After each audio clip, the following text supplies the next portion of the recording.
Well, let me pan out and ask you how fund managers think. Now, if China is not a great growth story, and it seems to be, I don't think they will get to their 5.5, which was the given target. If that happens, do the entire EM funds kitty shrink, or will funds make the distinction and stay pro-EM, but ex-China pro-EM? Is that a possibility? Lots of questions and lots of thinking around this. And I think there will, the question that clients ask, is China investable? Of course it's investable. The question is where and how, and what do you invest in? It is 30% of the... But this is the first time they're asking that question, isn't it? Otherwise, China was axiomatically investable. Right. So there are, we are significantly underweight China, and we're seeing other pockets in our portfolio. There are things to play in China. I call it China 3.0. China 1.0 was 2000, when it was all about manufacturing commodities. China 2.0, which was 2010s, was all about internet, e-commerce. China 3.0 now is all about automation, advanced manufacturing, supply chain diversion, domestic sourcing, semiconductors, and there are a lot of opportunities, because China realizes that the only way they can grow is enhancing productivity, because population is not growing. Okay. So coming back to our point of view, I mean, we have an Indian viewership. Should we expect that emerging market funds will continue to attract, even if China is not a very big, attractive force? Yes. So it won't happen that EMs are deserted because China is not doing. No, because there are many EM ex-China mandates that are being talked about in the market, and also within emerging markets, you really have to be an active country allocator. So you could, emerging market index morphs over time. So in 1980s, I won't let you guess, I'll tell you.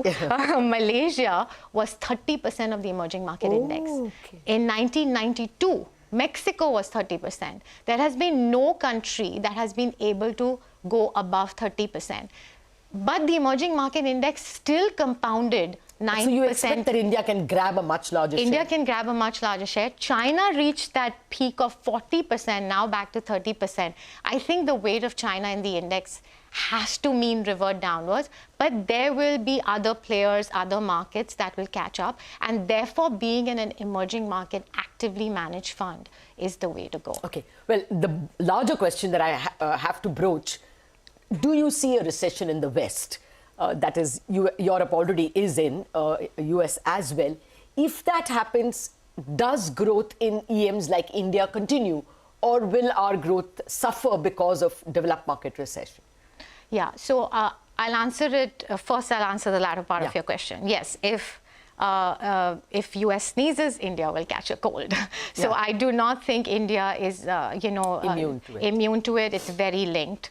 The second question is, as you pose, what about recession? So I haven't been in the recession camp for the last year, and I think recession for the next year also is a 50-50 possibility.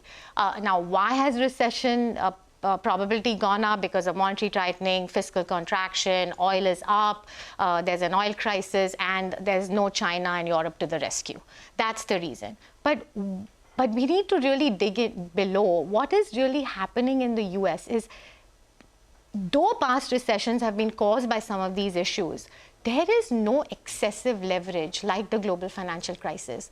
The consumer, the corporates are not in those kind of elevated debt leverage positions. US wages are growing 5-6%, depending on the metric you look at.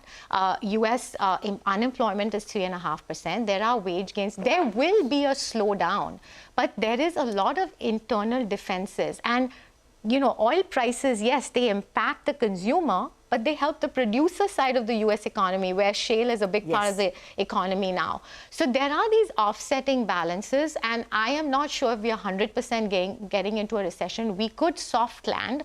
Clearly, growth will slow, like we did in the 1965, 1984, 1994, where we could have a soft landing situation.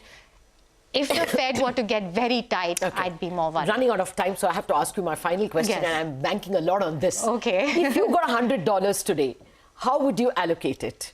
How much would India get? And 3 years from now or 5 years from now, if you had that $100, where do you think the allocation will be? How will India's allocation be higher?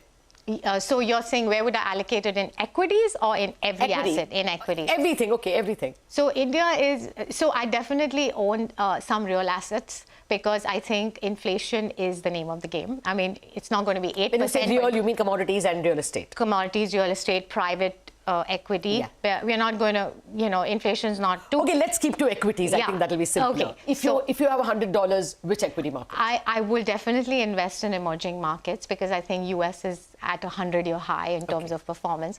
Within emerging markets, I would have India.